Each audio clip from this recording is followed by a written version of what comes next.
Trix. Say, Alice, do you have any black thread I could borrow? Oh, gee, I don't know. I'll look.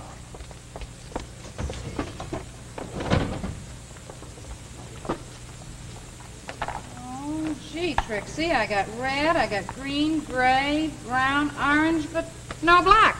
Well, that's all right. Any of those will do. Any of these will do. Doesn't the color make any difference? I thought you said you wanted black. Well, I did, but it doesn't really matter. I'm mending Ed's work pants. And in the sewers, neatness doesn't count. Well, here, take the box and use whatever you want. Okay. Gee, it's awfully quiet around here tonight, Alice. Isn't Ralph home yet? Oh, sure, he's home. He's in the bedroom writing his speech. His speech? Yeah, he has to make one tonight for his lodge meeting. You know, the International Order of the Friendly Sons of the Raccoons. I didn't know Ralph was a raccoon. Sure, he's been one for years. Doesn't Ed belong to a lodge? No, Ed's not a raccoon, and he isn't an owl, and he isn't an eagle. But he does have the habits of a monkey. Say, listen, Alice. If Ralph has to make that speech tonight, why didn't he write it before this? Well, he just found out about it today. You see, this guy that's the head of the lodge, his name's George Williams. Yeah. Well, he called Ralph down at the bus depot, and he said that he wanted him to sit at the speaker's table or something like that and stand up and say a few words. Well, you know Ralph, he accepted it naturally. So he's going crazy in there now trying to think of something to say. Well, listen, if he's going to the lodge meeting, why don't I call the girls and we can get together and have a card game? It's fine with me. I'll go up and phone him. See you later. Okay.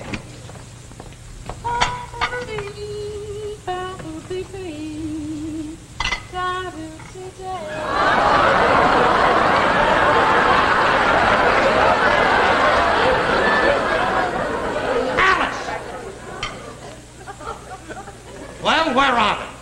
Where's what? Where's what? Do I look like a full-dressed raccoon? Oh, you mean your pants? Well, congratulations, Sergeant Friday. Yes, my pants, where are they? Oh, don't get so excited, Ralph. I took them out today along with the rest of your uniform to get a little pressing done on it. I found there was a stain on the pants, so I sent them to the cleaners. You took them to the cleaners? How could you do that? I got a meeting in a minute. Ralph, there's nothing to get excited about. They'll be back in time. I made sure of that. I was going to take them to the cleaners on the corner. And when I got down there, I found they only had 8 hours service, and I didn't want to take a chance. So I walked all the way down to the cleaners on Halsey Street. They only had 7 hours service.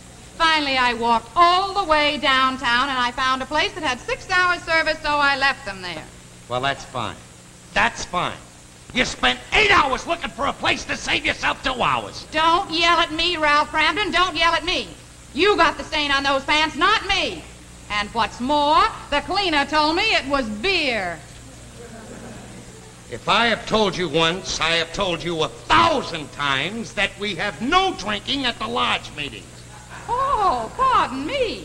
I suppose you were cold sober when you came home the other night, walked in the bedroom, opened the window, stuck your head out, and yelled, "Hey, Mrs. Gallagher, would you kindly get your cat out of my apartment?" May I ask you what Mrs. Gallagher's cat was doing in my apartment?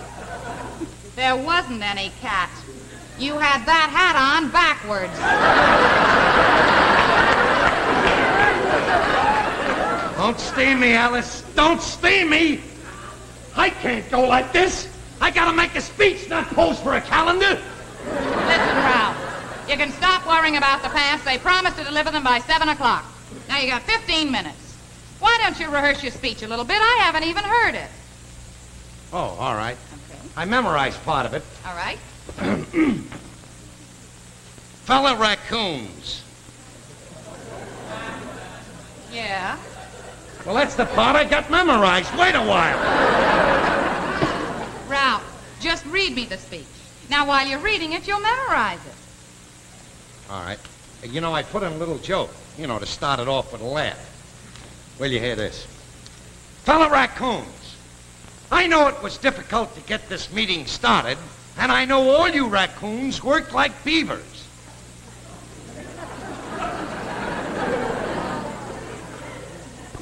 Well, you're not laughing.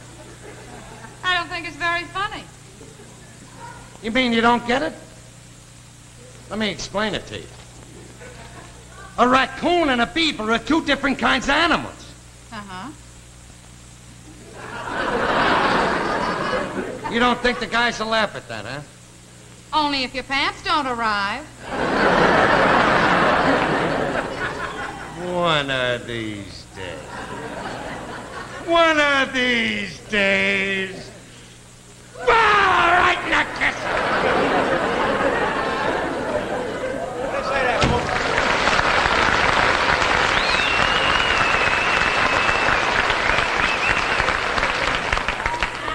What happened, Ralph? You get drafted? You ever see anybody in the Army with a uniform like this? I'm not drafted. I'm a raccoon. Well, I'm a butterfly, and I'm flying out of here. Wait a minute. When I say I'm a raccoon, I don't mean I'm a raccoon. I mean I'm the member of the lodge. You know what the lodge's name is? The International Order of the Friendly Sons of the Raccoon. Hey, how would you like to join the lodge? Wear a uniform like this. Not me, Ralph. I got bony knees. She sent my pants to the cleaners. I don't think I'd like to join the lodge anyway. I did once, I'll never forget it. Never again. Never forget the night of the initiation. It lasted until 4 o'clock in the morning. Next day I was black and blue. I had a backache, a cut over my eye. Tough initiation, huh? Initiation, nothing. I got home, Trixie beat me up. Look, pal, I have a little speech to memorize here. It's a long one, and I'd like to get at it. Now, if you don't mind... Hey, wait a minute. You got a sense of humor. See what you think of this joke. Sure, I got a sense of humor. I'm a Pinky Lee fan. I know what's funny.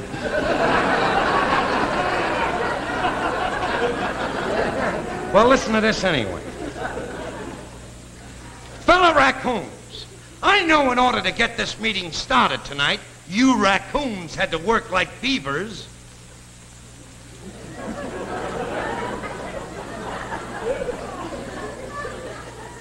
Well? I don't know, Ralph. It may get a big laugh, but it just don't get me right down in the head. I don't care if it gets you down there. All I want is a laugh. Can you take a hint? Yeah, sure. Well, I have a long speech to memorize. The fellas are coming to pick me up any minute. My pants haven't arrived from the cleaners yet, and I gotta start memorizing the speech, and I'd like to do it alone. Good deal. Now, what's the hint? Will you get out of here? Gee, what a grouch!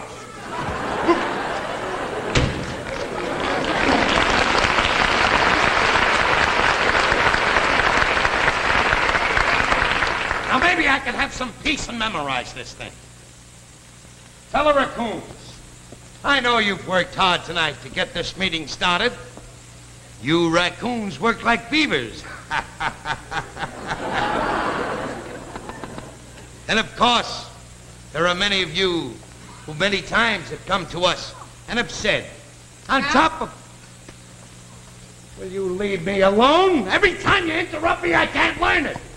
You know I gotta learn something starting from the top and go right through it, or I can't get it. Want your pants? Oh, my pants. Oh, thanks. What I owe you, kid? Well, depends on how you'll pay me. Trick or treat. What do I owe you for the pants? I'll be $1 even. All right. Take care of the kid. I'll put my pants on. Okay. What is that, $1? Mm-hmm. All right. Here's the $1 for the pants. And here's a dime for you. Oh, keep the dime, lady. It was worth it. Fellow raccoons.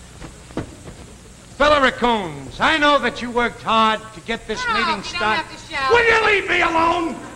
I told you I can't memorize anything unless I do it all the way through. All right, all right. Every time you interrupt me, I gotta start again. Okay, So I just won't leave me disturb alone. you anymore.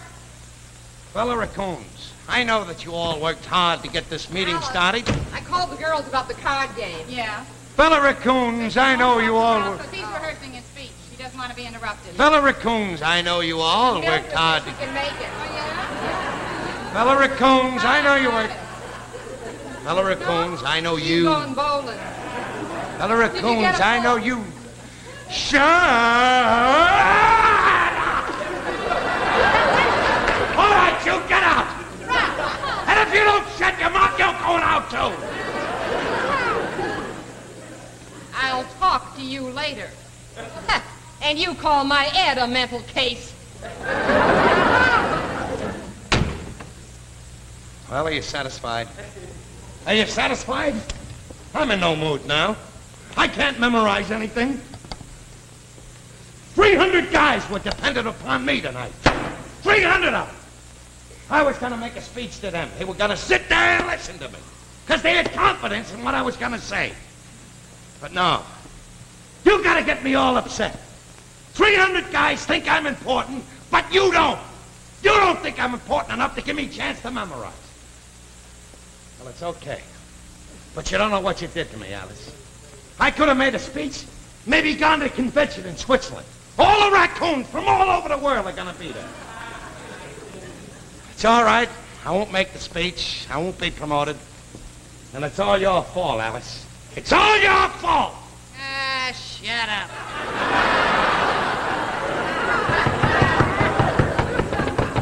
I'll turn to you later. Come in!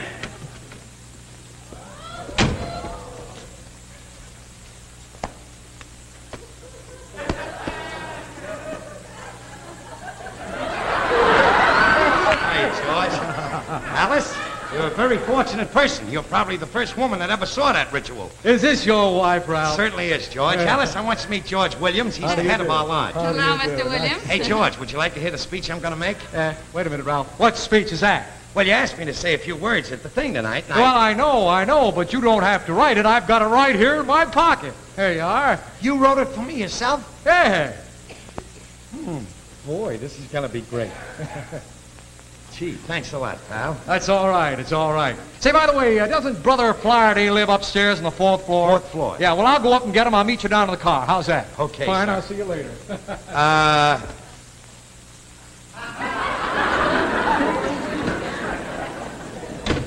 Well, I guess that'll show you how important I am. The head of the lodge himself wrote my speech. Now, if you'll sit down, I'll recite it. Okay, Ralph. What does it say?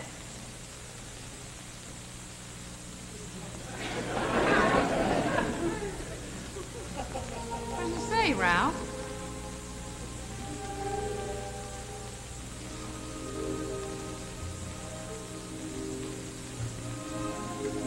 Gives me great pleasure to introduce our main speaker for the evening, George Williams.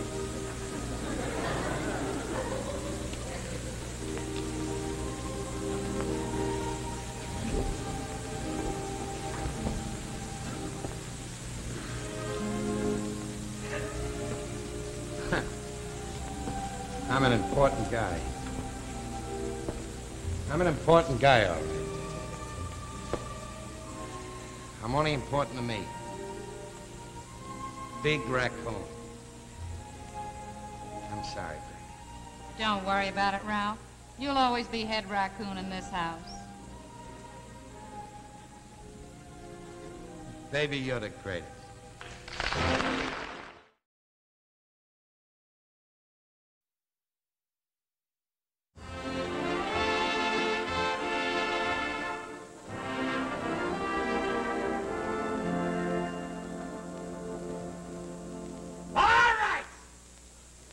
All right.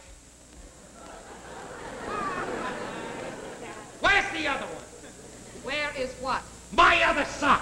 How should I know? I left 2 of them on the bed. I looked under the bed, I looked over the bed, and I looked in the bed, and I can't find any sock. All right. Take that one off and I'll get you another pair. All right, and will you please hurry up? We're gonna miss the first race. I got enough aggravation trying to figure out these horses without you starting in.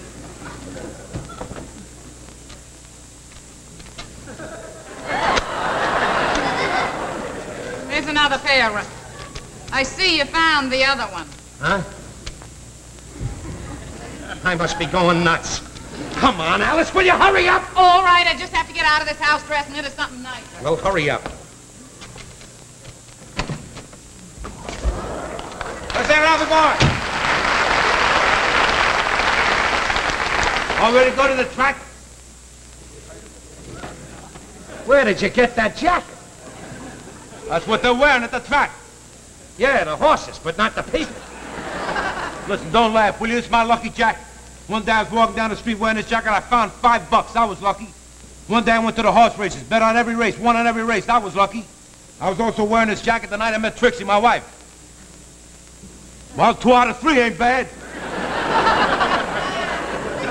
Pal, all you have to do when you get to that track today is bet on the same horses that I'm picking.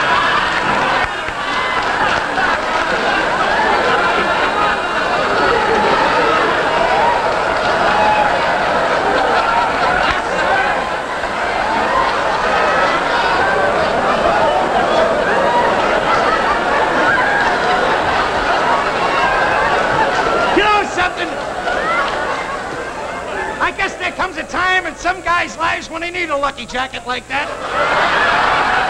I'll tell you one thing, pal. You have nothing to worry. All you have to do is bet on the horses that I bet on because I picked 5 show winners. Hey, listen, wait.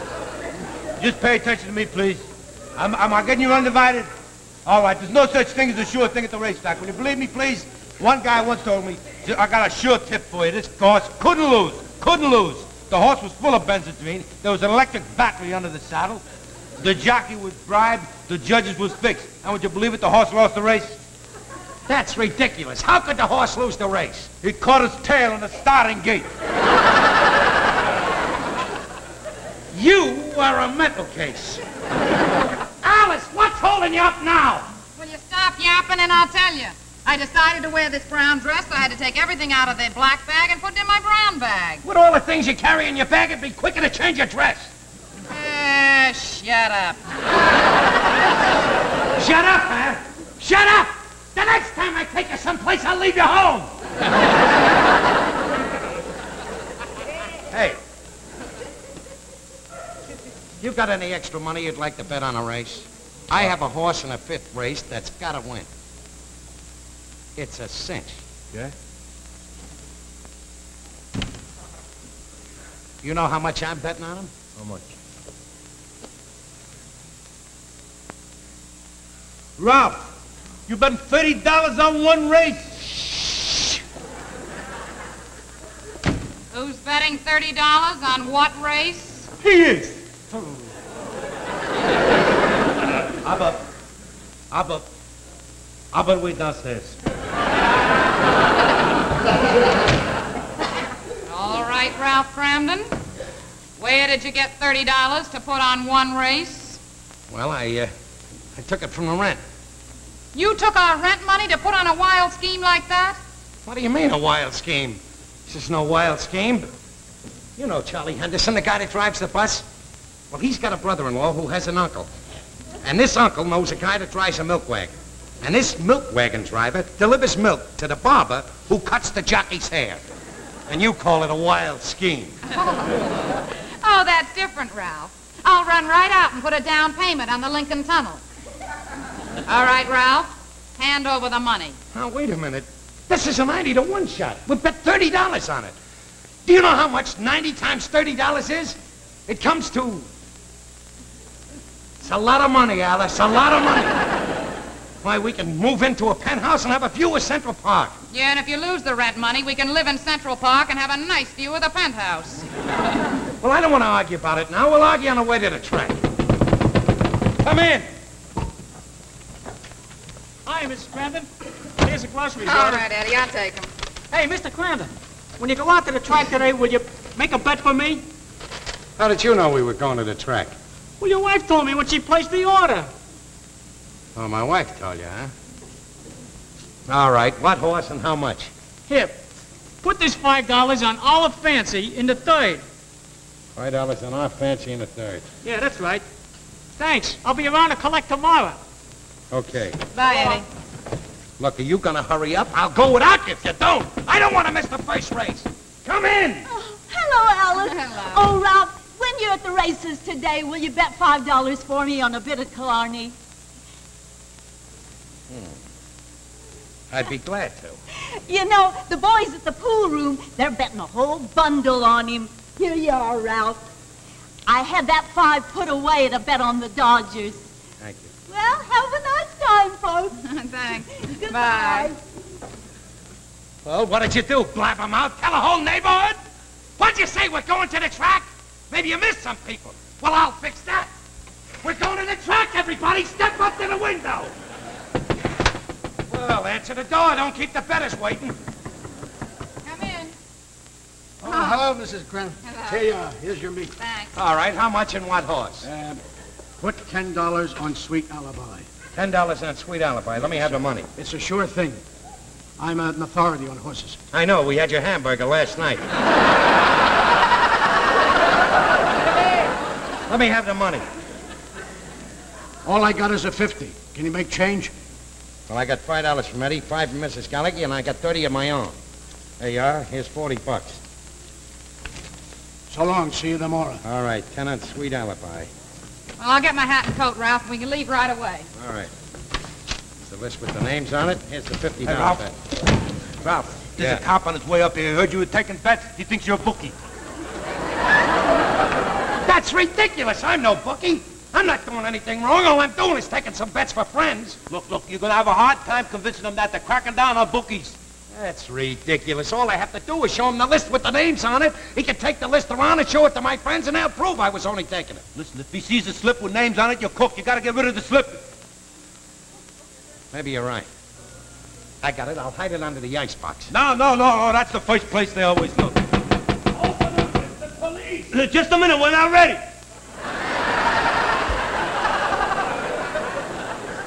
I got it. I'll stick it in the faucet. No, not the faucet. The cop might want to drink. Listen, there's only one way to destroy the evidence. Swallow it. I saw Humphrey Bogart doing a picture.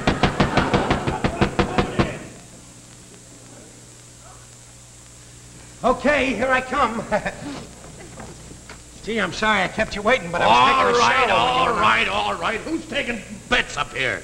Taking bets? Yeah. Oh, you must have made some mistake. There's nobody taking any bets here. Come on, Ralph, let's get out of here fast. You got a list of the bets? So I made a mistake, huh? Well, I think the three of you better come with me. What's the matter, Ralph? He thinks I'm a bookie. Oh, officer, there must have been a mistake. We were just going to the track this afternoon, and we said we'd put a couple of bets for some friends of ours. Uh-huh. You probably know them. It's Max the Butcher, Eddie the Grocery Boy. Show him the list, Ralph. That'll prove it to him. Oh.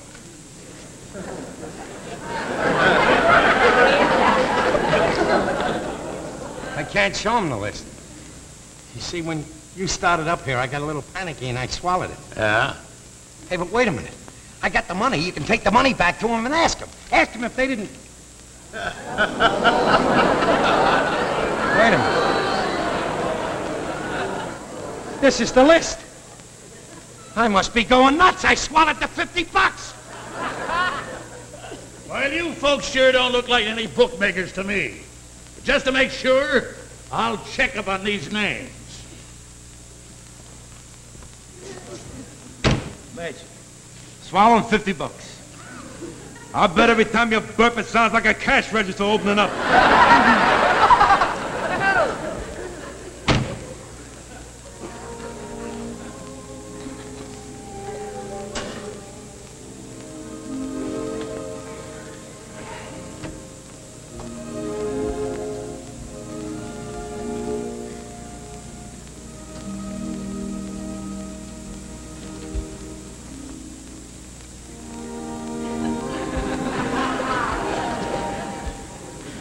All right. You're sure married to a prize, Stu. Think we're going out for a nice day at the track? I gotta ruin that. Then I gotta get us almost arrested. Top of everything, I gotta throw away our rent money. I'm sorry, sweetheart. I know it's stale, but I'm sorry.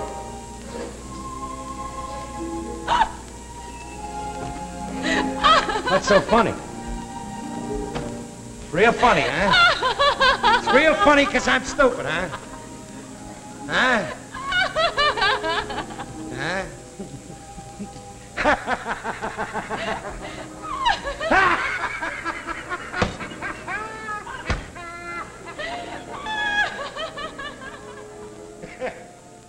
Boy, baby, you sure married a real stoop. Oh, I love the stoop I married, Ralph. You're the greatest.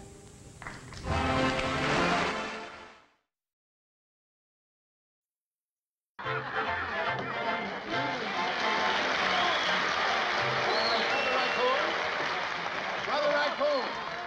Quiet, please. Quiet. Oh, here he is. Brother Raccoons, as you know, we are gathered here for a very sad occasion. We are throwing this farewell party for one of our brothers, Brother Saxon here, who tomorrow night is walking the last mile. Because tomorrow night at this time, Brother Saxon will be a married man. Now, I think it only fitting and proper that we call on Brother Saxon to say a few words now, because this may be the last time he ever has a chance to open his mouth again.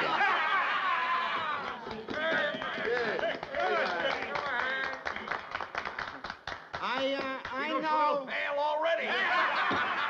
Don't worry about him. Go ahead, brother. I know that all of you brothers must have been joking about the things you said about marriage tonight.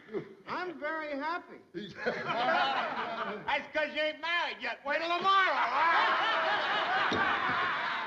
You are a riot.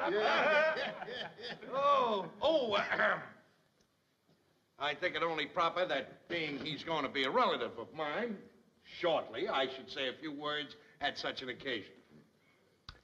Gentlemen, I am sorry to say that I feel very sad tonight, because I am largely responsible for the predicament that he's going to be in starting tomorrow. You see, I introduced him to my sister-in-law, Agnes. So it is obviously my fault, because you can see that he doesn't know what he's doing. I'm very happy. There you are. That proves it. He's stoned. Well, there is a silver lining to this cloud. However, I think that I end up with most of the silver in this cloud.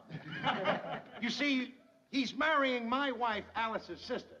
So therefore, he is going to have the golden opportunity of sharing that sweet, dear old mother-in-law of mine.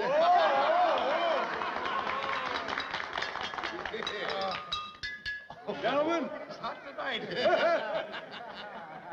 with your kind indulgence, Brother Raccoons, I'd like to propose a toast to Brother Saxon. A toast. Here is to you, Brother Saxon. May your life be rosy and bright. If you'll take the advice from an old married man, you will get out of town tonight.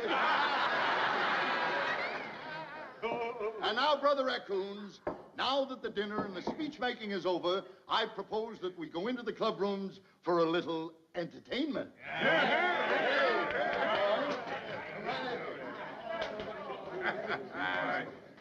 Stanley, you look a little frightened. Well, don't worry. We were only kidding you, pal. Married life's a great institution. It's all how you look at it. Are you, Agnes, all set up with the apartment? Well, not yet, Ralph. We won't need one for a while. You see, when we come back from our honeymoon, we're going to move in with Agnes's mother and father. Your what? We're going to move in with Agnes's mother and father. You can't do that, Stanley. You'll be making the biggest mistake of your life. Take it from me, I know. When Alice and I got married, we moved in with them, you know. Just for a short while, till I got on my feet and got straightened out. They were 6 of the most miserable years I ever spent in my life. You won't be allowed to make one decision by yourself. And they'll keep telling you that you're only a guest in the house. Oh, I don't know, Ralph. They seem like nice people. They seem like nice people. Sure, they seem like nice people. Now they seem like nice people. Boris Karloff seems like a nice guy when he stands on a Red Skelton show, too, you know. You ever see him at Frankenstein? That's the real Karloff. And you'll meet the real relatives when you move into that house. But it's too late now, Ralph. Agnes has already made up her mind. Agnes has made up her mind? Agnes has made up her mind? Agnes is What's the matter with you, Stanley? This is the USA, the 20th century. She made up her mind. Who cares if she made up her mind? Don't forget, you are the king. Because a man's home is his castle.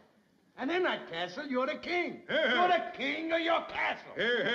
But Agnes was very definite about it, Ralph. I don't want to argue. Well, if you don't want to argue, what do you get married for? Stanley, if you take my advice, tomorrow afternoon when Agnes says I do, that is the last decision you allow her to make. From there on in, show her who wears the pants. Now, A little toast to Stanley, All right. who is the king of his castle. To the king, to the king.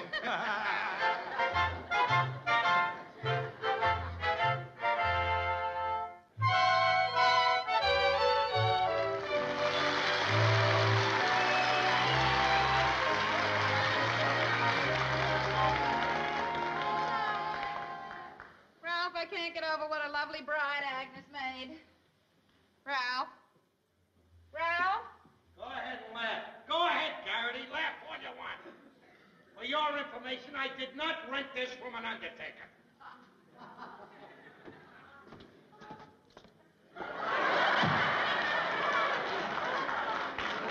Boy.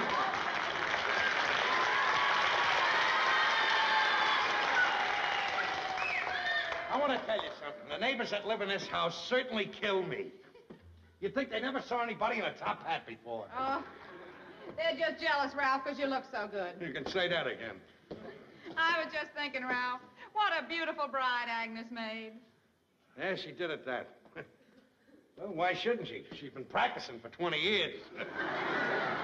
I never saw a dame so anxious to get married in all my life. Ralph, how can you talk like that? Agnes had plenty of chances. Stanley wasn't the only one who wanted her to get married. There were plenty of others. Oh, sure there were. Sure there were plenty of others. I can name 3 myself. A mother, a father, and a caterer. I didn't mean that, Ralph, and you know it. My pearls are caught again. Yeah. Agnes was just waiting for the right fella to come along. She was waiting for the right fella. Waiting for the right fella. Did you see what she did at the reception? Threw away her bouquet, and from force of habit, she ran and caught it herself. She did not. She didn't, huh? No, her foot slipped. Her foot slipped. Wish my foot could slip like that. I'd be playing center field for the New York Giants. All right, Ralph, that's enough about Agnes. She's married now, and she's very happy. Yeah, you're right, sweetie. She is happy. She sure is in love with that Stanley, too, and he's in love with her. That's the main thing. It's like you and me, see? We have arguments and everything, but you know that I love you, and I know that you love me. That's right, sweetheart. That's all that counts. I'm going to make some coffee, Ralph. You want some? Nah, I'm tired. I didn't think that reception was going to last that long. I'm going to bed. Oh, and by the way, I'm going to put this in a box. The first thing in the morning, take it back to McLeod's. Because if I help 1 minute after noontime, I got to pay a whole day on it. All so right. Take it right back. I will, Ralph.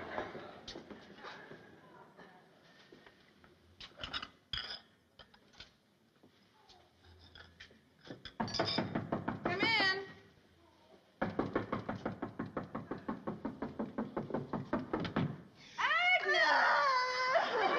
What's the matter?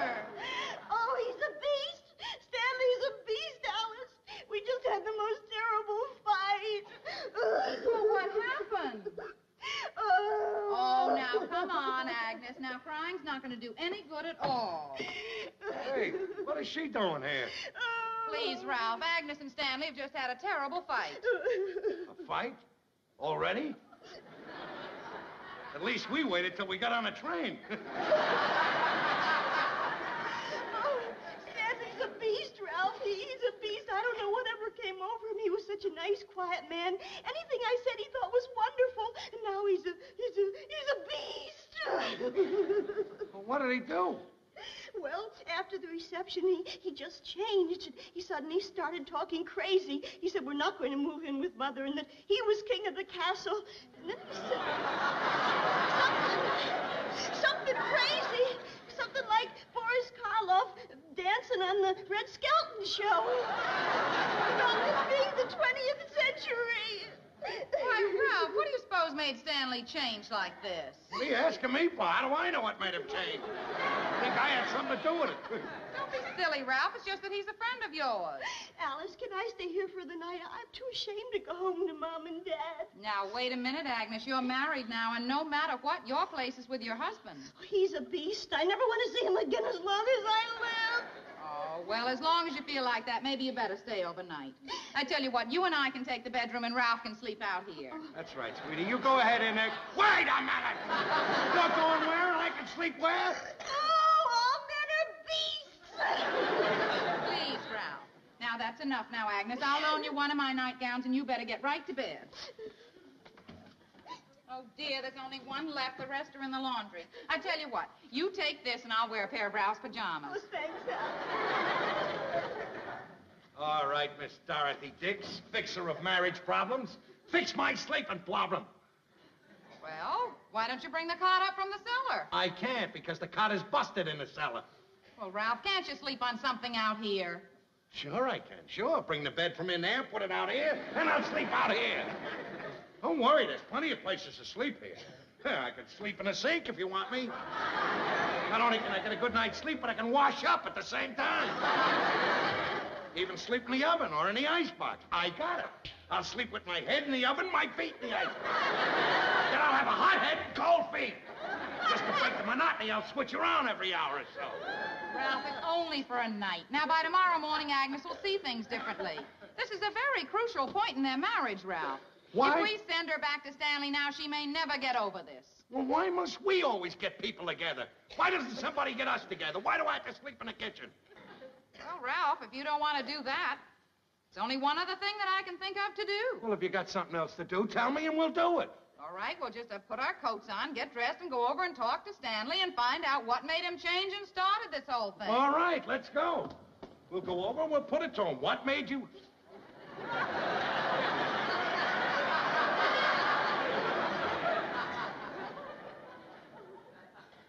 Go ahead to bed. Ralph, you just said... Go to bed.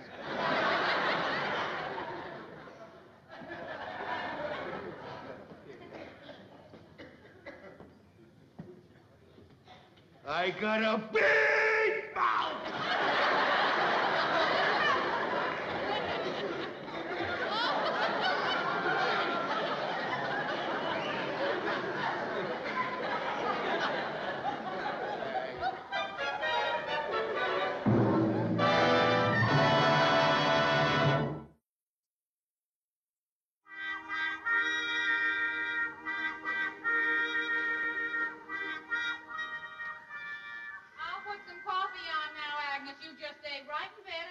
Oh, thank you, Alice.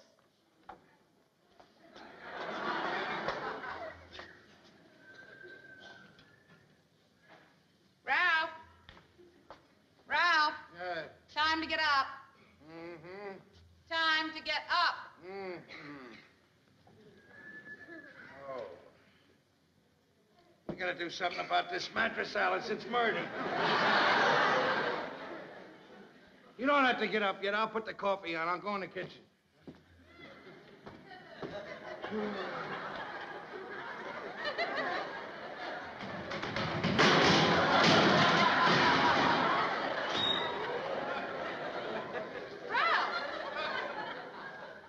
What happened? I fell down the stairs. That's what happened. What is the bedroom doing in the kitchen? Aha. Has she gone? Alice, could I borrow one of your dresses? Oh, sure, Agnes. Try the blue one. I think that one will fit you. Yeah, you can wear one of my suits, too, if you want to. Hey there, Uncle boy. What's the good word?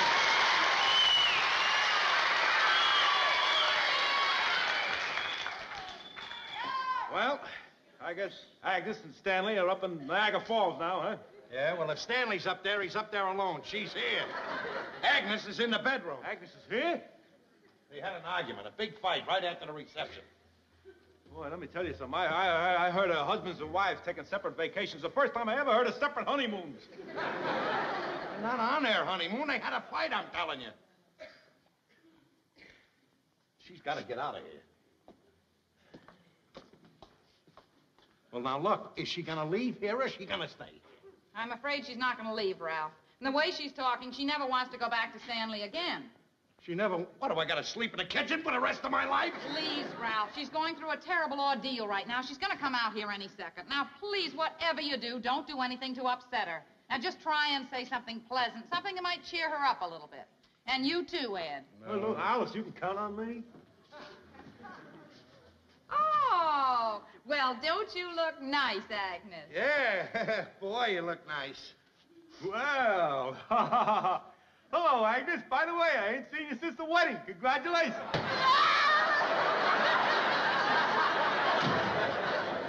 What's the matter with you?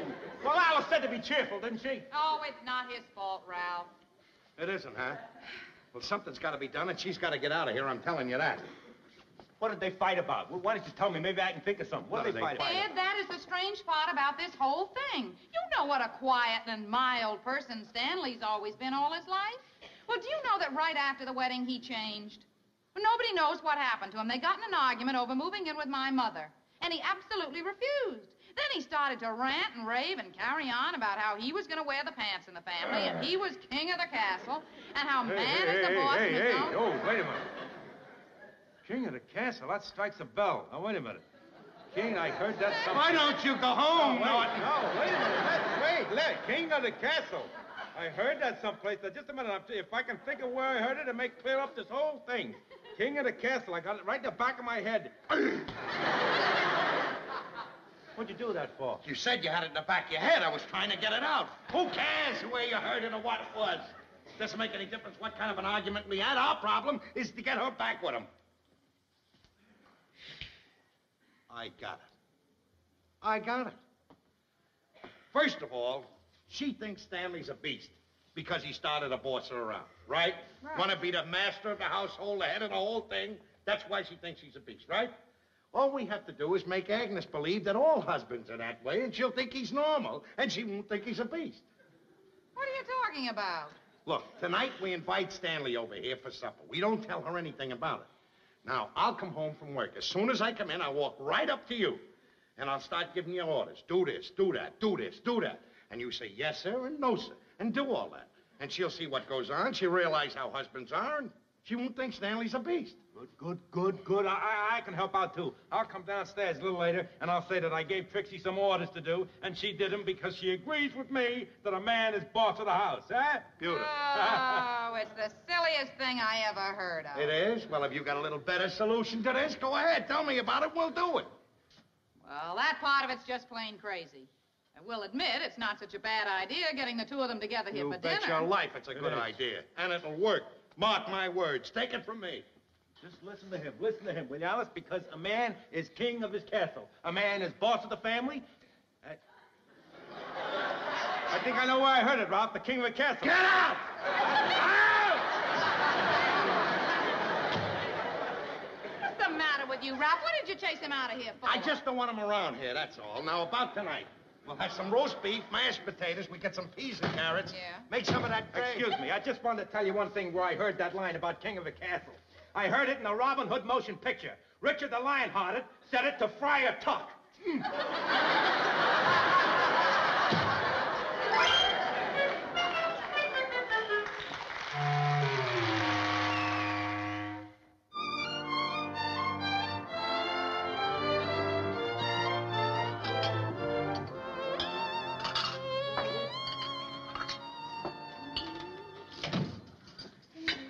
Alice, I didn't know you were setting the table. I would have helped you. Oh, that's all right, Agnes. I'm almost finished anyway. You said 4 places. You having company? Well, I was going to tell you anyhow, Agnes. Come in. Stanley! Agnes, sweetheart. I knew this would happen if you just saw each other. Oh, Stanley, I'm so happy. I never should have left you, not even for a minute. Can you ever forgive me? Forgive you? It was all my fault, darling one. I should never have talked the way I did, sweetheart. I never should have listened to Ralph. Well, that's all past now, sweet face. We're together again, and that's what counts. Stanley, what was that you just said about listening to Ralph? I never should have listened to him, Alice. The other night at the bachelor party, he was telling me I should lay the law down about moving in with Agnes's mother and father, and that I should let Agnes know right away that I was king of the castle and boss of the family. How dare he interfere like that? Oh, I knew it couldn't be Stanley's fault. It's all your husband's fault, Alice. Oh, just wait until he gets home. No, he's a beast. Well, I I see that you're home. I didn't think you'd get here so soon. Back together again, eh? I'll be with you in a minute. Now, look here, Alice. As you know that this is my house, I can't see why we should have any discussion as to your understanding when I tell you to do something. Now, you know it's my house. You know that I'm the master of my house. And being the master of my house, I'm the one that gives the orders. I gave you an order. The master gave you an order this morning. But as I look around, I see that my order from the master wasn't carried out. Now, the master's wife is supposed to obey. Why didn't you obey and have my robe and slippers laid out so that when I come home from a hard day's work, they're there for me to slip into conveniently? Tut, tut, none of your feeble excuses. I can see that you're ashamed of yourself. The master forgives you. I'll not say another word about it. Just run in there, get my robe and slippers, and I'll call the whole thing off. The master has spoken.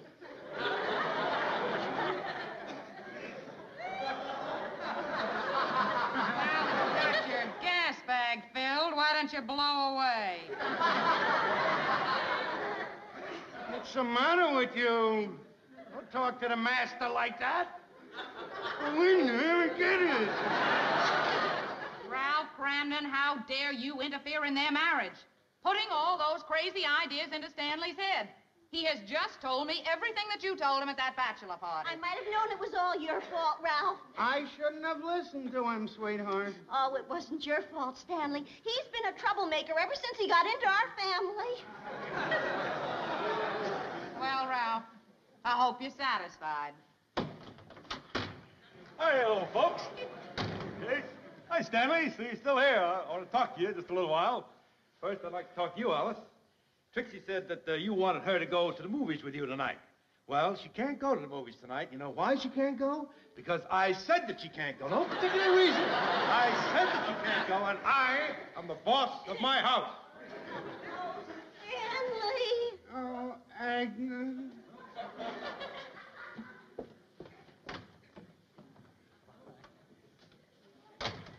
Alice, I had no idea it worked so fast. Would you mind leaving the premises? All right. I see that it's another one of your well-calculated plans that went to pot.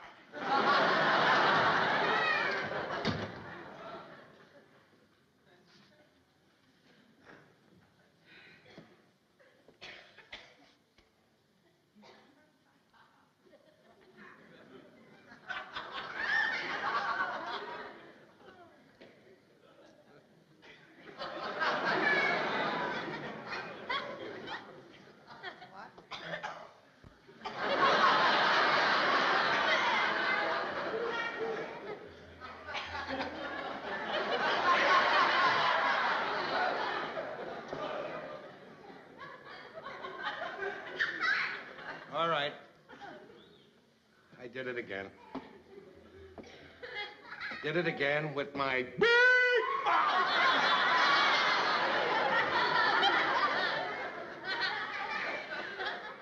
I learned a lesson, though, this time.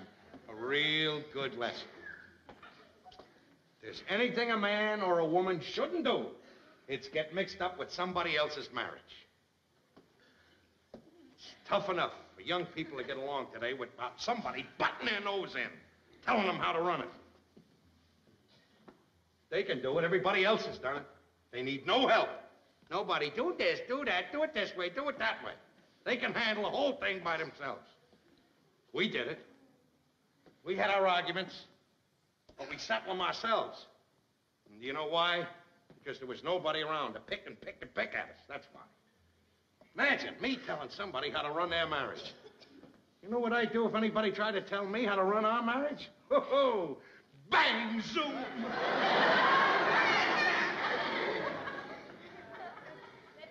I'm sorry, sweetheart. I'm sorry. That's all right, Ralph. Baby, you're the greatest.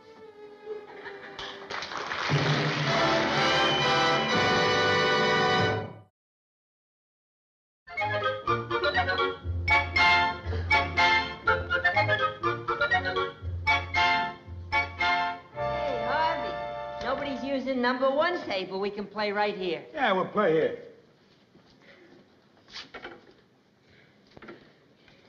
Hey, Harvey, I'm not kind of thirsty. What do you say we go inside first and have a cold drink? Good idea. Come on, George, let's go.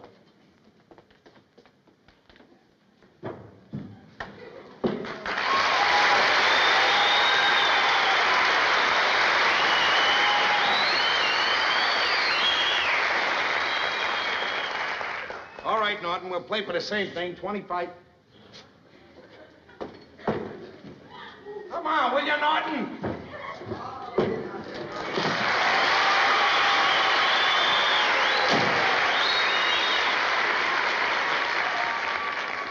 What were you doing out there? I stopped at the egg cream place to get some of these donuts. Here.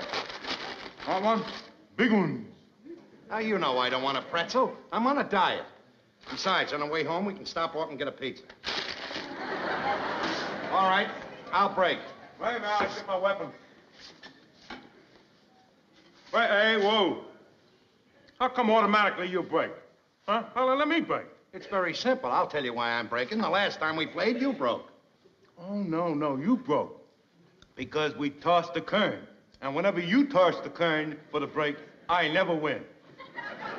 All right, we'll make it fair and square. I'll toss another kern. Go ahead, you call. How about letting me toss? Give me an even chance. I'll toss the kern. All right, you toss it. I'll take heads. Why do you want heads? Let me take heads. Why are you so particular on wanting heads? That has nothing to do with it. You're tossing, so I'm calling, and I want heads. Now, wait a minute. We both want the same thing. I'll play you odds and evens for who gets heads. All right, I'll take evens. You what? I said I'll take evens. How come you want evens so sneaky? Go ahead and break the ball! You are the stupidest man I ever knew. Maybe so, but I'm breaking. Go ahead and break.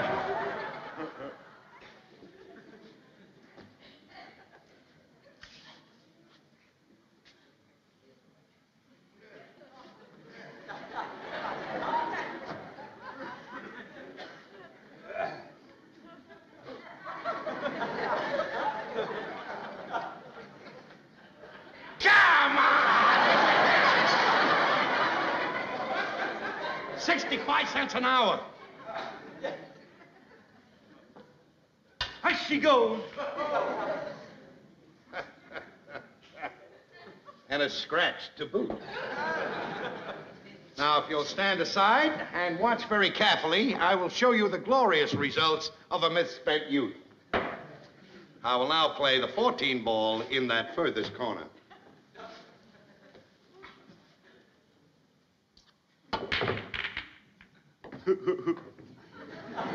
Boy, you must have blew a lot of time going to school. Just go ahead and shoot.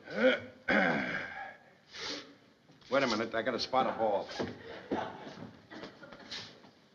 Thank you. You didn't spot it in a very good place.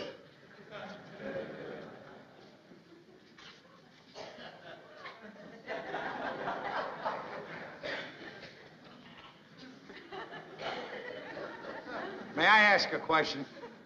What are you doing? Just lining them up, that's all. Just lining them up. I think I got them all set now. Would you mind telling me what's gonna happen? Yes, I'll tell you in a minute. Now then. I would like the 8 and the 15 ball into the corner pocket there. But before the 8 ball goes into the corner pocket, it will kiss off the 3 there, causing the 9 ball to drop into this side pocket here. Before the 9 ball drops into that pocket, it'll hit there, karoom off the cushion there, come bouncing into these bunch of balls here, which will cause a chain reaction, making all of the balls go into the corner pockets with the exception of the number 4 ball, which is in up there on my upper left in that corner. Go ahead and shoot.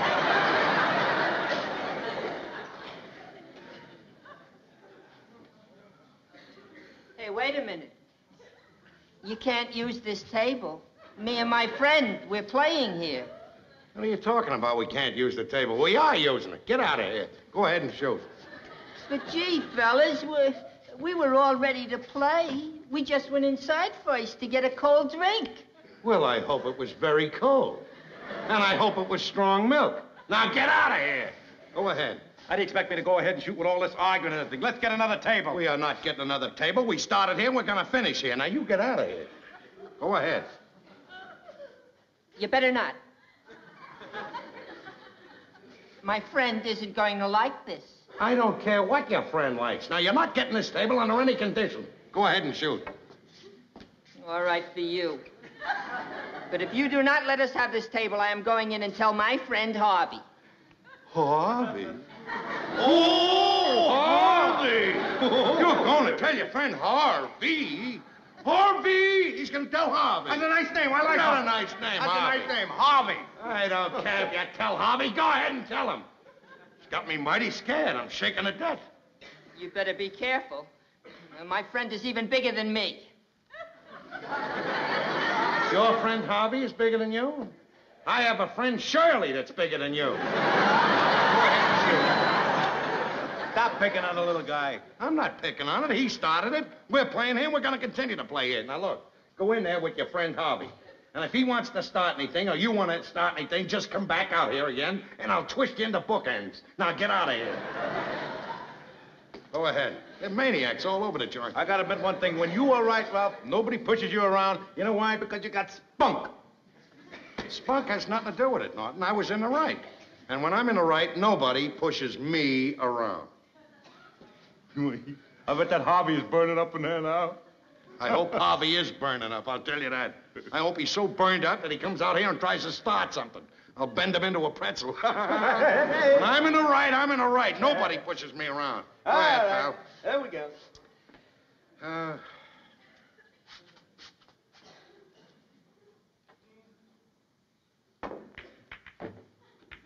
Very lucky. Very lucky. This is my friend Harvey. I told you, you're not gonna get the table. Now go away. Come on, Norton, will you? And you beat it too, Harvey.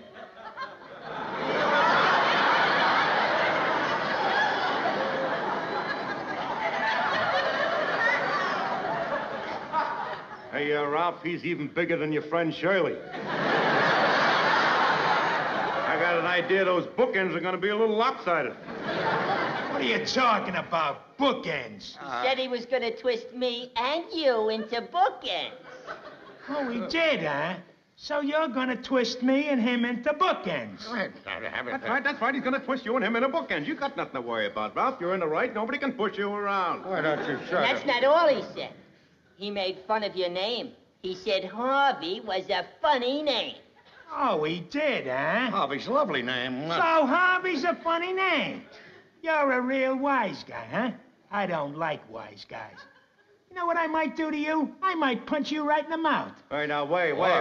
Just a minute. You can't talk to us that way. You keep out of this. Yeah, What stay are out you of yelling at me for? I wasn't the one that said I'd twist you into a pretzel. He did.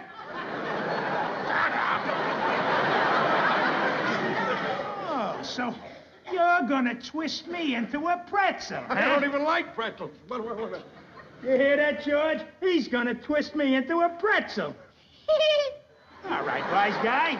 I'll give you a chance. Come on, step outside. Come on, Ralph, I'll hold your coat. Why don't you shut up? Come on, wise guy, step outside and twist me into a pretzel.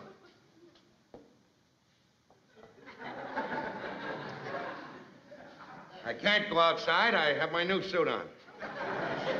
All right, I'll let you get away with it this time, because you're just scared. Yeah, he's just scared. Yeah, rack 'em up. We're gonna use this table, George. Now, let's go, Norton. Hey, just want to tell you one thing, that my friend ain't scared of you. What he said about wearing a new suit is true. He got a brand new suit on. He'll fight you any time. Will you shut He'll up, be Norton? there. Norton, shut up. So you want to fight me some other time, huh? All right, wise guy. Meet me at 8 o'clock at Kelsey's gym, Friday night. How about We will be there. Just make sure that you show up. Don't worry, I'll be there. And if you don't show up, I'll come get you. Where do you live? 328 Chauncey Street. All right, don't forget, Friday night, Kelsey's gym. Come on, George, I want to go home and punch the bag a little. Okay, Harvey. And just remember, if you don't show up, I'll come get you.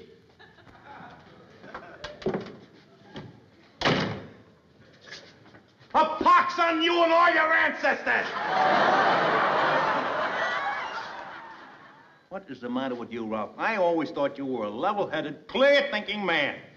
What did you go have to pick a fight with that big guy for? Get out. Huh? Get out!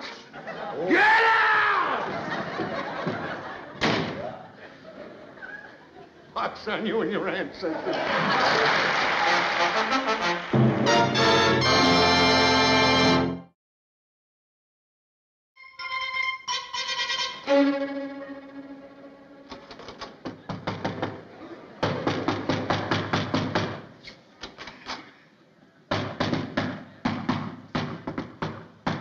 Who is it? It's me, Ralph. It's Martin. Let me in there.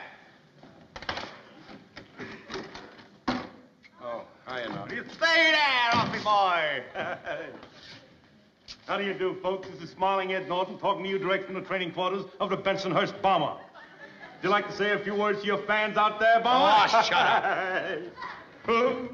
Boy, I'm telling you, you ought to hear the guys talking out of the pool room. They're all excited about this fight, and they're betting on it and everything. Oh, I'm telling you, it's going to be a beautiful fight. And I got some news for you that'll make you feel pretty proud. Some word came in direct from the candy store a little while ago. Some late money came in backing you and knocked the odds down to 500 to 1. You mean they're betting 500 to 1 that I lose? Lose nothing. They're betting 500 to 1 that you don't even show up. Well, you better grab a piece of that bet, because they're so right. You think I'm going up to that Kelsey's gym, you're crazy. What do you mean you're not going? Just what I said, I'm Well, not going. You gotta go. All the boys are talking about that. They're betting on it and everything, like I said. This is a big thing. Do you realize that they're closing the pool hall tonight just so that all the boys can go over there and watch the fight? This is a big thing in your life, Ralph. You gonna let some of your friends down? Shifty, Red, Nutsy? I don't care about them. Nutsy's going to the fight, Ralph. Nutsy! A guy who hasn't missed a night in the pool room in all his life. Nutsy! He's the guy that went right over to the pool room after his wedding, that the same night. This is a big night. Do you realize they're closing the pool hall in your honor tonight? Let's face it, Norton, if I fight that hobby tonight, tomorrow night, they'll be closing the pool hall in my memory. Well, you gotta go, Ralph, because if you don't go, they'll all think you're scared. Wait a minute. How is it that everybody in the neighborhood knows that I'm going to fight this guy? Who started that rumor? Oh, I don't know. Some blabbermouth shot off his mouth. I'll try and find out who it is. You don't have to find out, because I know who the blabbermouth was, pal. You're the blabbermouth. You're the blabbermouth that started this whole thing in the first place. Well, just blabber around that there ain't gonna be a fight. Listen, Ralph, if you don't go, the guys will think you're scared. Remember, this guy's a bully, you know. This Harvey, he's a bully. He said if you don't show, he'll come and find you. He's a bully. You won't even be able to walk the streets in the neighborhood. He says he's gonna find you, and he's gonna find you. He won't miss you. Because let's face it, Ralph, you're not the type that melts in the crowd. I don't care what type I am. All I know is I'm not fighting that guy. And another thing, Mr. Norton, everybody knows about this fight except one person. And that one person is Alice. And I don't want her to know about it. Remember that. I don't want her to ever know about this fight. I think she'll get a strong hint about it when you come home one night with a lump on your head. I'm not coming home with any lump on my head because I'm getting out of town for a few days right now. What are you gonna tell her when you go out of town? What? I don't know. I'll think of something. Yeah, I'll bet you will.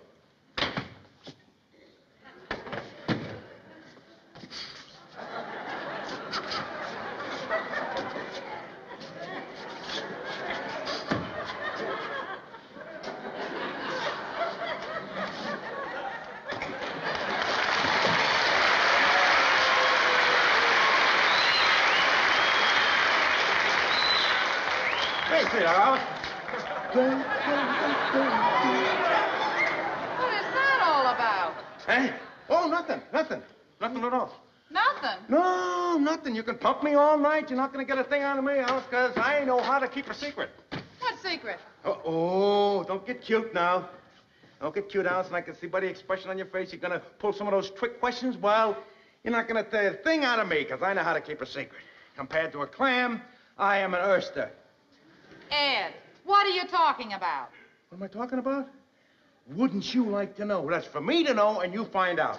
I'm not going to tell a thing because my lips are sealed. Some guys in the neighborhood will have blabbermouth, but not me. Remember during the war, that expression, the slip of the lip will sink a ship? I never sank one. If I was connected with a Brinks robbery, They wouldn't know today that the money was even missing yet. Because I know how to keep a secret. And Ralph and I got a secret, and we don't want you to find out about it. My lips are sealed, and you will never know our secret. Ralph? What secret has he been keeping from me? Oh, you won't find out, because I'm not going to tell you. See, my lips are sealed. I can't even talk. See? I'm not telling you, no secret. Oh, hi, Alice. I didn't know you was home. Ralph, what's all this about a secret you've been keeping from me? Secret? Don't worry about a thing. Oh, she tried to get it out of me, but I was too clever for her, Ralph. Now, you know me better than that, Alice. You know we never have any secrets with each other. Well, so long. I'm going to be gone for a couple of weeks. Ralph? Yeah? What do you mean you're going to be gone for a couple of weeks? Oh. And where do you think you're going with that suitcase? Didn't I tell you I was going away? Away where? We're out of town. Out of town where, Ralph? Now, look, don't treat me like a baby, Alice. If I want to go out of town, I'll go out of town. You don't have to worry about me. I can take care of myself. If you know how to take care of yourself, you wouldn't have to leave town. All right, Ralph. Are you going to tell me? No, I am not going to tell you. No, I am not. And just for that, I ain't even going. Hey, you satisfied? Now you ruined the wonderful trip I was going on. Boy, oh boy, all I know is, if they ever institute a Nut of the Month Club, I've got a very good idea who's going to be January and February. Well, if you know, don't tell, because a slip of a ship can sink a lip. Oh, why don't you shut up? Listen, Ralph, you just stay right here. I'll fix your supper for you in a minute. But I got to go up to Trixie's first. Well, looks like you're going to have to stick around, Ralph, so... Yeah, you're a big help, Norton. Why don't you let me give you a few printers on boxing? I don't need any printers because I'm not fighting. What do you mean you're not fighting? This guy's a bully, you know. He said he'd come after you if he didn't find you. He's coming right up here, you know. This isn't a game of tag with him. It's not kid stuff. What are you going to do when he comes up here? Well, if he comes up here, I'll fight him. But I ain't going over there to fight him. All right, you'll have to fight him here then. So get up and let me show you a few pointers on boxing. I don't want any pointers. Will you get up there and show me your stance? Get up there. You got to know how to defend yourself. I know how to defend myself. All right. Now, first, show me your boxing stance.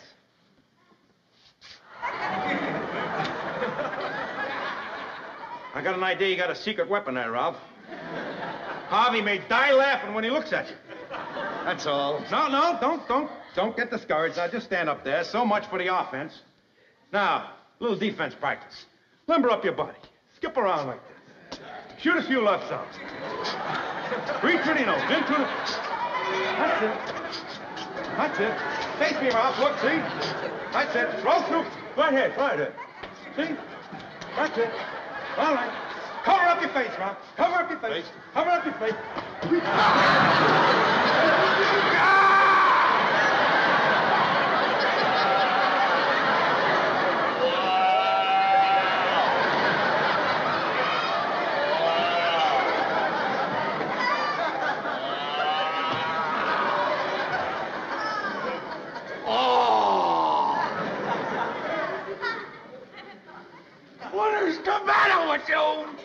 What do you tell me to cover up my face and hit me in the stomach for? Well, that'll teach you never to trust anybody in the ring. That's it, I'm through. All right, Ralph, all right. I'll admit, I'll agree, you're not in shape to do a fight with this guy, all right. We just got to think of something. I'm in shape. To get out of this gracefully. Get out of it gracefully? Yes, just get out of the fight. I know all about getting out of it gracefully. But how do you get out of it gracefully? Well, let me think now. If Harvey thought that you could beat him up, there would be no doubts about it. He'd back out of it in a minute, right? Well, how could I knock out anybody that's bigger than Harvey? Just a minute now, just a minute. The wheels are turning. I know what your wheels are turning. Aye. You think you're going to get somebody bigger than Harvey for me to knock out. Is that right? Just a minute. Yes, that is the general idea. But here's what we do. We get this guy that is bigger than Harvey and get him over there at the gym tonight, see? And then you knock him out right in front of Harvey. Well, now, you know that Harvey's going to be scared and he'll back out of the fight in a minute. Now, I got a friend. That might work. He works in the sewer. He's a giant, a big guy, much bigger than Harvey. I'll get him over there tonight, and you will knock him out right in front of Harvey, and Harvey will back out quick. Go It's along? not bad. Go along with the idea? Well, look, maybe Kelsey's gym will be crowded tonight. How am I going to know you're a friend? Oh, that's right. We'll have to have some password. Let me think. Oh, yeah. I'll tell him to say when he sees you, hey, get a load of fatso there. See? Does he have to say, get a load of fatso there? Well, he could say, hey, get a load of skinny, but then Harvey would suspect that it was a fix. All right, get a load of fatso. Okay, I'll go get him at his place. Now, are you sure that this guy will do it for you? Well, of course he'll do it for me. He's my friend. He works with me in the sewer. We stick together down there. We got a motto. Water is thicker than blood. Now, don't forget the saying. Hello there, fatso. I know. Get a load of fatso. All Yes. See you later.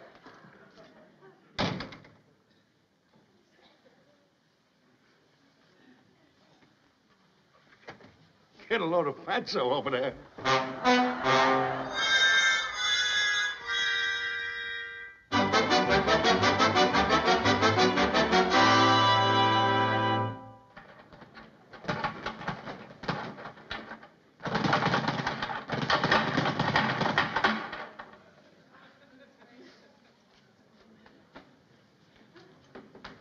Well, I see you showed up, wise guy. Oh, hello, Harvey. Come on, let's go inside and get started. Oh, I can't go yet. I'm waiting for a friend. You ain't backing out, are you, wise guy? Oh, no. I perish the thought. I'm not backing out. I'm just waiting for a friend who has to show up. Okay, come on, let's get inside. I'll be ready for you in a minute. Don't... Hey, what are you doing? Out of my way, buddy. Hey, get a load of fatso there. Oh, come on, let's get moving. Just a moment. What did you say? I said get a load of fatso there. Want to make something out of it? I certainly do.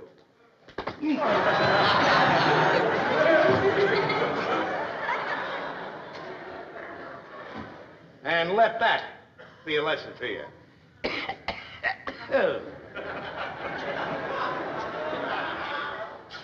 Well, Harv, are you ready? Would you care to step in the other room? Hey, that's quite a punch you got there. Oh, it's really nothing. I hit him with my bad hand. That's why I don't like to fight too much. I usually hurt someone real bad. Sometimes I even hurt myself. Well, what do you say? Shall we step inside? Hey, look, I don't want no trouble with you. That was just one of my jokes. You can take a joke, Ralph. All right, yellow belly. I'll let you off the hook this time, but watch out in the future. Now, beat it. Anything you say, pal, I'll see you around. Boy, oh boy, it worked like a charm. You were just great. Come on, pal. There, Ralph. Hey, did you see Harvey running out of there? Hey, where'd he go? I seen him leave. Where did he go? When your friend walked in, he says, get out of the way, Fatso. I gave him a belt. Down he goes like he was killed. Harvey sees this and ran right out. You were beautiful. Come on, pal, get up. Your friend's just great. Hey, that ain't my friend. He couldn't make it tonight. What do we care?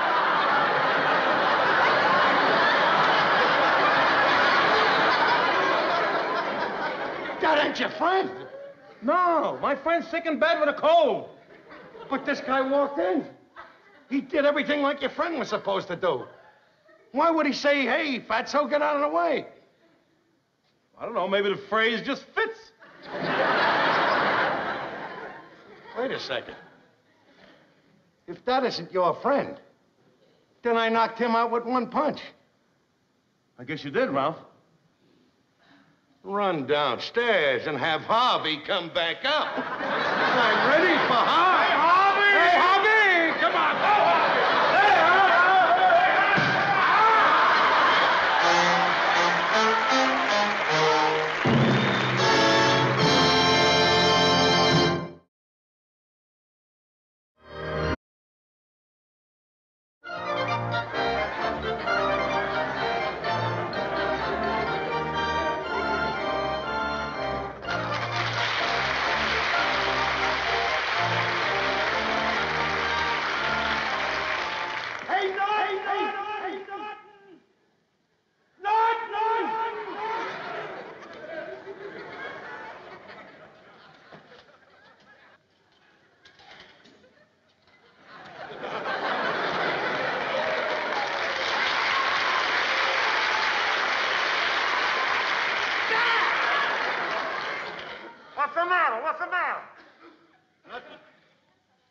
that you looked a little strange, that's all. I didn't know it was you at first. What'd you expect to come out of the sewer? The man in a gray flannel suit? Boy, that outfit is certainly a doozy. Well, come on, let's eat our lunch. I ain't got no lunch. My lunch is back in Brooklyn. What'd you forget to bring it? No, I didn't forget to bring it. I dropped it on the job here. If I'm any judge of currents, it's back in Brooklyn right now. Don't worry about it, pal. You can eat my lunch. I'm not hungry anyway. Wait a minute. When you offer me your lunch, it's either one of two things. Alice made you tuna fish sandwiches, or else you want to borrow money from me. Ham, you want to borrow money. Just so happens, Norton, that I happen to have one of the greatest ideas I've ever had in my life. Yeah? You know that costume party they're running tomorrow night down at the Raccoon's Lodge? Yeah. I know how to win the very first prize, which is $50. So do I. How? Have the best costume. Certainly that's the answer, but only we know that. Take those guys. They don't have the head for it down at the lodge. Look what happens every year they run a costume party. What does Cassidy show up in? Cuts down his wife's dress and goes as tugboat on him. Look at Riley. Throws a white sheet over his head and says he's Julius Caesar. Wait a minute. I was talking to Riley a little while ago. This year he's going to make a change, he says. This year he's going to throw a sheet over him and go as Mark Antony. Well, that ain't going to win him the prize either. No? My way is the only way. What way is that? Well, to start off with, you lend me $10. I go down to a real costuming house and get a professional costume. That means that the other guys ain't got a chance. How can they win with me running around in a professional costume and them wearing those homemade things? And get this, I invest $10. I win $50, which gives me a $40 profit. Ralph, you are a genius. Really think so, Norton? I know so. Because you think like me. That's why you can't get the $10 from me. Because we're both geniuses and we think alike. What are you talking about? I'll tell you. Just a minute. Hey, that Flaherty, throw up that package I got down there, will you?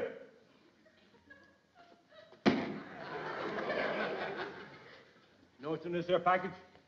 A costume I rented this morning for the party tomorrow night. You rented a costume? Certainly I rented a costume. I'm going to win the $50 prize. I told you we both think alike. Norton, you are a snake. Of all the low-down conniving tricks to steal my idea. What do you mean, steal your idea? It was an original idea. We both got the original idea at the same time. Don't give me that. You never had an original idea in your life. Wait a minute, I take that back. You did have one original idea. Your idea for that kid's cereal. Pablum on pizza. Just don't laugh. Don't laugh. It's catching on. It's catching on, huh? Well, I just want you to know what you just did. You just declared total war. Not only did you steal my idea, but you used the $10 that I was going to use to put my idea into operation. Just remember, Norton, this is total war. All right, now, wait a minute. Just simmer down. Just simmer down. Look at the facts. Look at the facts. I got this here costume this morning. You told me about your idea a couple of minutes ago. How did I steal your idea? I don't know how you did it, but you did it. I had this idea more than a week ago. Well, you didn't tell me about it. How could I steal your idea, huh? How, huh? I don't know, but you did. And it's not going to do you any good, Norton. Just remember that. It'll do you no good. All right? And another thing. I'm winning, pal. I'm winning, no matter what you do. That's the way you feel about it? Nothing left to say, is there? Just one more thing, Norton. From here on in, we are deadly enemies. I don't want to see you. I don't want to talk to you. I don't want to have nothing to do with you. If you see me coming down the street, get on the other side. When you come down the street, there ain't no other side.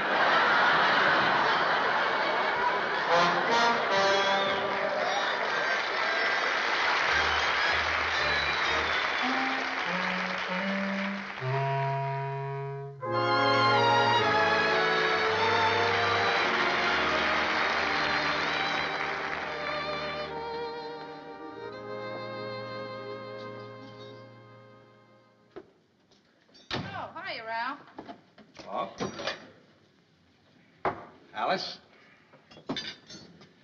I'm going to come right to the point.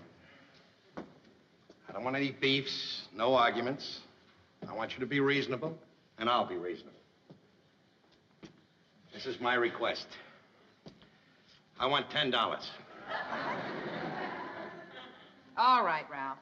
Whenever you come in here with this approach, I know you're about to start in again on another one of your crazy harebrained schemes. This is no crazy harebrained scheme. You know that the costume party is tomorrow at the lodge. I know how to win the $50 prize. All I need is the $10 to get my costume. I got it all picked out. I'm going as King Henry VIII. Nothing doing, Ralph. I can't spare the $10. All right? I said I'd be reasonable, and I will be. If you can't give me 10, I'll take 5. For $5, I can go as Billy the Kid. I tell you what I will do. I'll give you a tin can. You can go as Billy the Goat.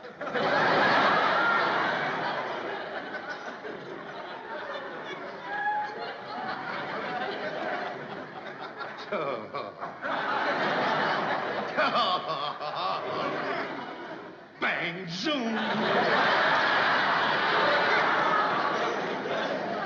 to me, Ralph. I don't want to hear any more nonsense about renting a costume. I told you over a week ago to start making your own. Now, why don't you use some originality? Show some ingenuity. Why don't you use your brain? Because I want to win first prize, that's why. Well, you can work it out any way you want, Ralph. All I know is you're not getting the $10. And I gotta hurry up and get dinner ready, because the Nortons are gonna be here any minute. What are the Nortons coming down here for? I invited them for dinner.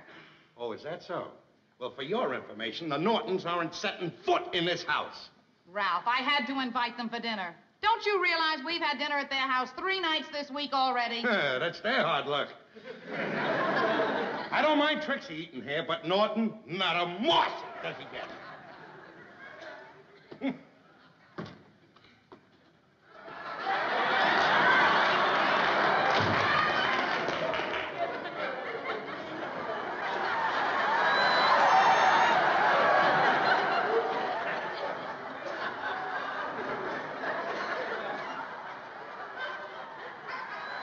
Bonjour, everybody. Happy Charles Boy to you. How do you like it, Alice? I just thought I'd slip it on and see how it felt. Get the feel of it, you know. Oh, Ed, you look wonderful. But who are you supposed to be? I am Pierre-Francois de la Briosky. Well, who is he? Who is he? You never heard of him? No. Oh, he's been a childhood hero and idol of mine since I was a kid. Well, what was he, a king or something? What, you kidding? A king or something? Oh, Pierre-Francois de la Briosky was a great man. He designed and built the sewers of Paris. Well, it certainly is quite a costume, isn't it, Ralph?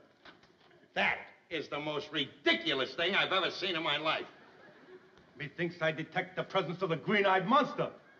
You don't detect nothing. I'm not jealous of you, Norton. Just remember, any dope with $10 can rent a costume. And on top of it, you stole the idea from me.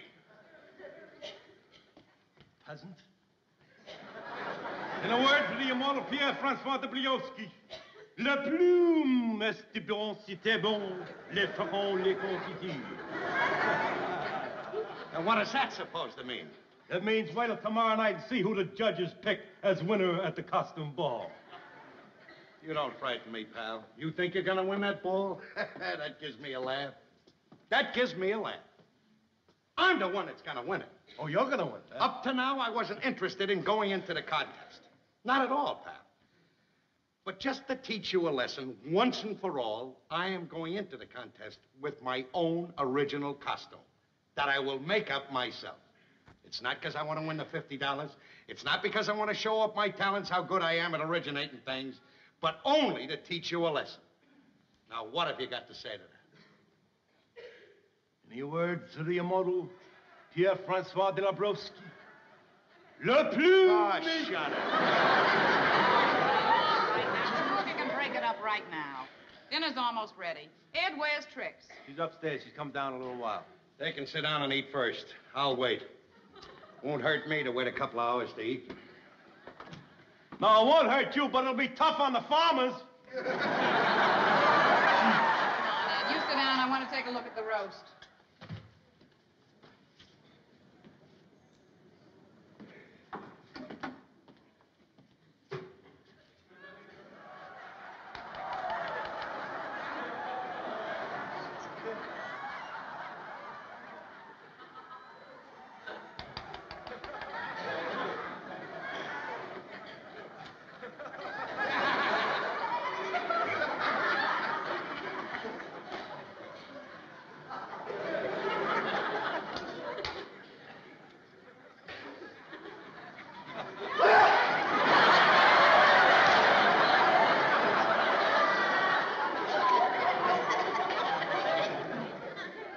of you is calling.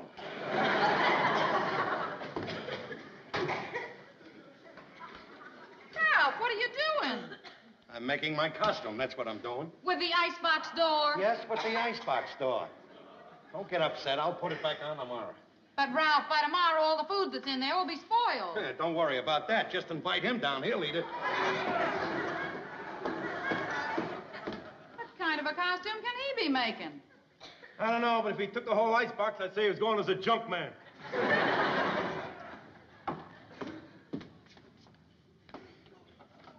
Ralph! I need knobs. Said use your imagination. Well, my imagination says I need knobs. Well, that's just great, Ralph. Now, supposing I need something in that drawer, how am I going to get it open? There's nothing that you'll want that's in that drawer that can't wait till tomorrow.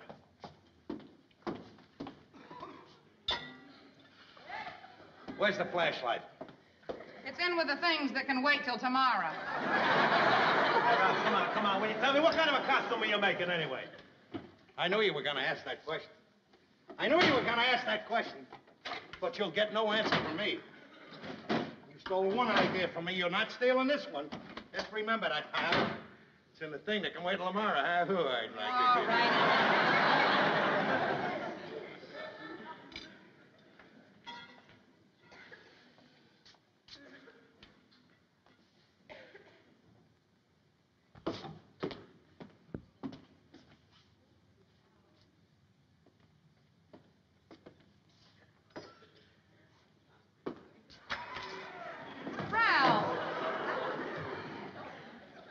What is he doing anyway? Tell you what I'm doing. I'm making a costume that's going to make a fool of you, pal. That's going to look like a piece of French cheesecloth when I'm finished. And you are going to look even sillier than that sissy hero of yours, that Briosky or whatever his name is. Oh, wait a minute. Just a minute. You're talking about a great man. A great man who designed and built the sewers of Paris. Sure, he built the sewers of Paris.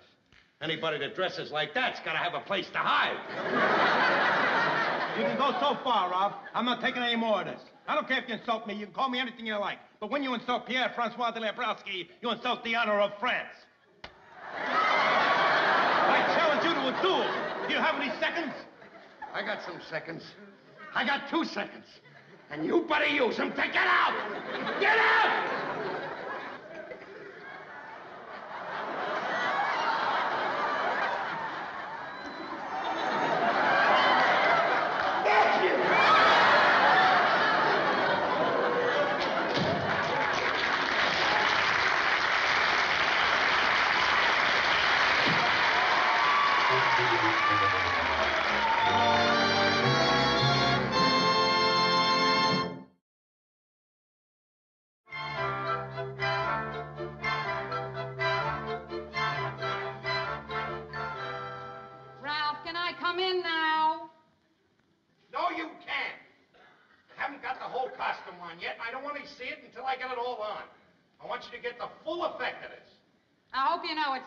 Ralph. I'd like to get in there and wash up. Well, wash up in the kitchen sink. I can't. You're using the faucet as part of your costume. I can't play the radio because you're using the tubes. I can't even open the window because you got the sash cord. Get ready! I'm coming out!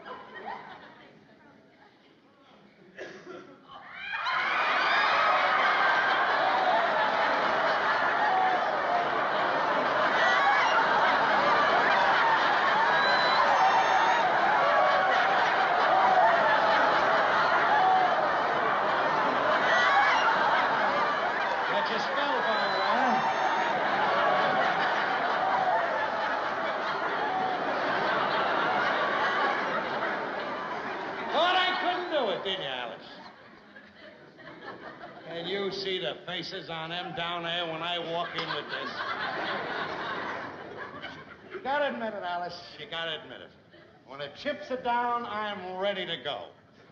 The wheels are turning up here at all times. Well, what do you think?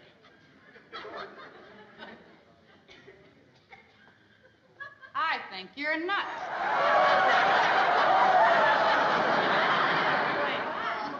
None of your funny stuff, Alice. What do you think of the costume? Well, I gotta admit, it certainly is original, Ralph. But there's one question I'd like to ask you. You're losing it already. Let me have that. That's my denaturizer. While we're on the subject, what are you supposed to be? What am I supposed to be? The man from space. Oh, is that what a man from space looks like? What's the matter? Aren't you up on current events? Don't you read the papers? Don't you read comic books? That's the trouble with you. You don't know the latest developments. I don't know the latest developments. Who is it that lets your pants out every other day? Oh, you're a riot, Alice. A regular riot. Regardless of what you say, this is going to win the first prize. They'll know what I am down there. Ralph, you asked me what I thought of your costume. So I told you. I did not recognize you as a man from space, and no matter what you think, the judges are not going to recognize it either. It's just a matter of time, Alice. That's all. We'll be there in an hour or so, and we'll find out. I don't care about the $50. I just want to teach Norton a lesson. Don't be too confident, Ralph. Norton looked pretty cute in that outfit of his. Pretty cute. There's a laugh.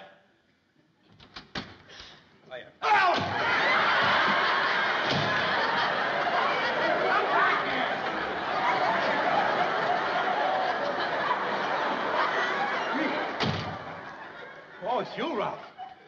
Boy, you had me scared there for a minute. I thought we were being invaded. Invaded? Did you hear that, Alice? It didn't take him long to find out that I'm the man from space. Space? Who said anything about space? I thought we were being invaded by Sherman tanks. Well, this is what I made from the stuff around the house. Yeah? What's your opinion? Well, frankly, I liked it better when it was furniture. Well, no matter what you think, I'm walking off with the prize. This will make a fool out of you, and your costume alongside of this is going to look like a piece of French cheesecloth. And it's going to make you look sillier than that French hero of yours. Well, if you don't mind, I'd rather not hear you mention that Briosky's name anymore today. Why not? I thought he was your idol, the man who built the sewers. Well, I did a little reading up on him today. He didn't build the sewers. He condemned them.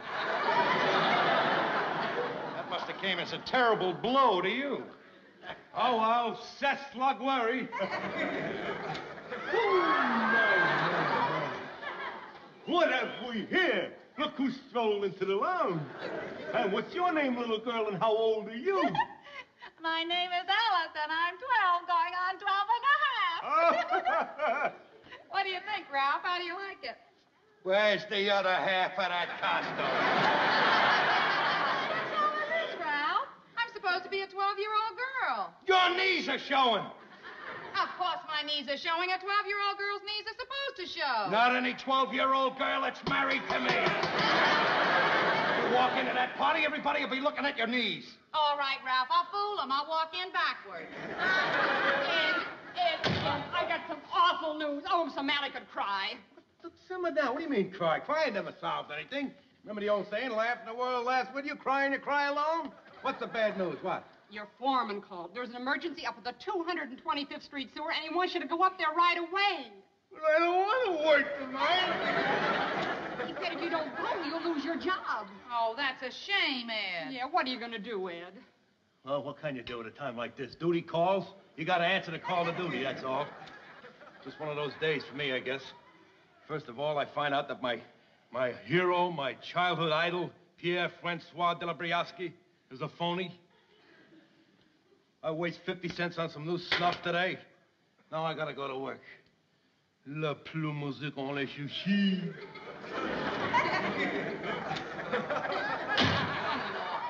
Yeah, poor Norton.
I guess it's time we pick the winner, huh? Yeah, we might as well get it over with. Gotta get on with the costume contest. Yes, sir. Look, Ralph, will you stop bothering us?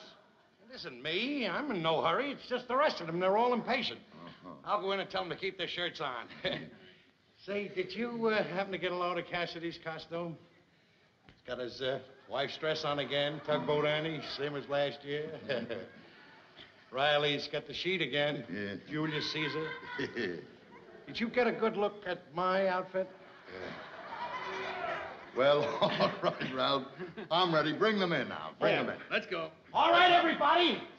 They're going to judge the contest. Come on, Ray. Come on, everybody. Come on. Come on, line up. Now, friends, we've narrowed the contest down to 2 people. But before we make our final choice, we want to see them again. Now, first, we have Ralph Cramden. I had no idea. We chose Cramden for his wonderful impersonation of a pinball machine. Pinball machine? Well, sure, that's what you're supposed to be, ain't it? Oh, certainly. And next, we have Pete Woodruff. We chose Woodruff for his costume depicting a playboy of the Roaring 20. It's a nice rented costume you have there, Pete. It's all rented. Well, we have decided who the winner is. The winner is...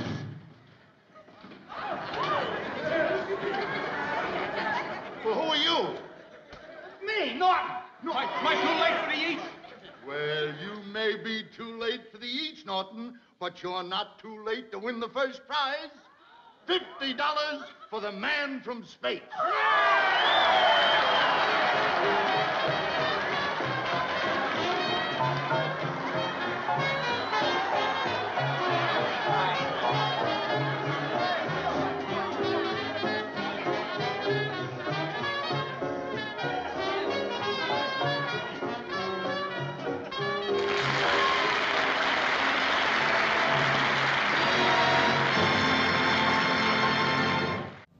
Xin chào các bạn, hôm nay mình sẽ hướng dẫn các bạn tô màu bức tranh một gói kẹo này. Các bạn cùng mình tô bức tranh này nhé.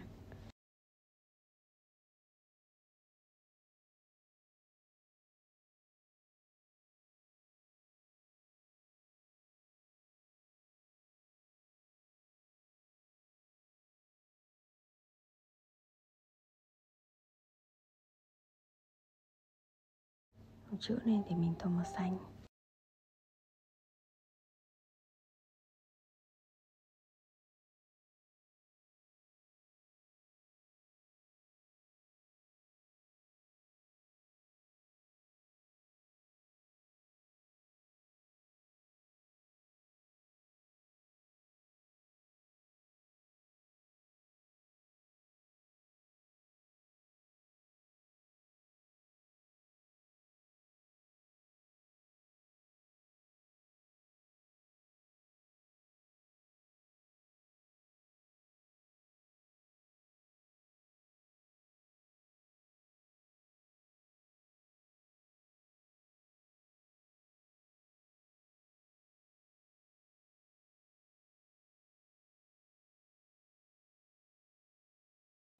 Mình tô thêm màu vàng này.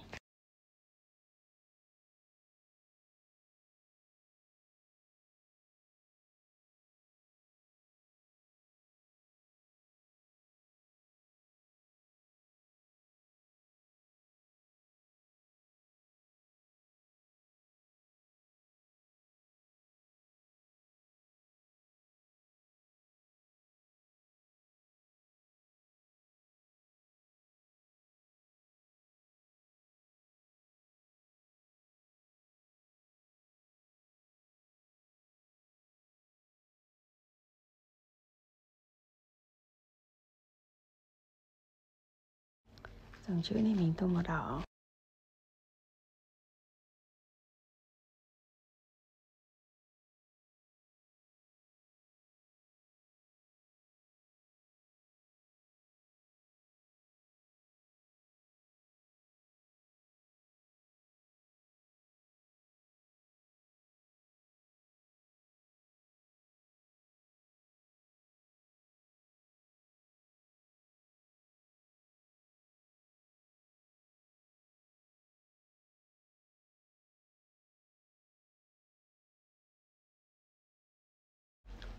Những chiếc bánh này mình tô màu đỏ, màu vàng. Mình tô nhiều màu sắc khác nhau nhé. Các bạn nhớ theo dõi hết video để xem thành quả của mình nha.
Vậy là chúng mình đã tô màu xong bức tranh ngày hôm nay rồi đấy. Các bạn hãy cho mình biết ý kiến của các bạn về bức tranh này nhé. Video của mình xin được kết thúc ở đây. Các bạn đừng quên nhấn like và video phía dưới để theo dõi những video tiếp theo của mình nha. Bye bye.